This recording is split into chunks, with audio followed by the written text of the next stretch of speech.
Parmi les plus grandes découvertes scientifiques du XXe siècle, il y a la découverte de la molécule d'ADN, célèbre pour son design remarquable en forme de double hélice. Cette molécule est un système de stockage d'informations, tout comme un disque dur, mais beaucoup plus complexe et sophistiqué.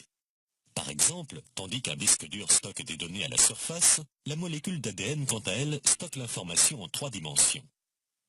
En termes de capacité, cette fois-ci, on estime qu'un gramme d'ADN pourrait stocker 455 milliards de gigaoctets de données, ce qui dépasse de loin la capacité des disques durs les plus avancés. Mais le plus impressionnant est sans doute la densité de la molécule d'ADN.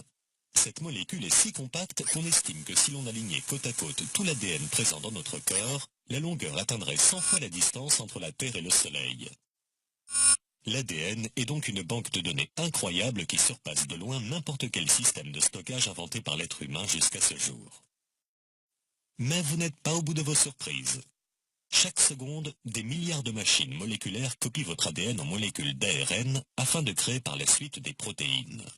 Dans ce processus de création de protéines, divers éléments chimiques travaillent ensemble en parfaite coordination.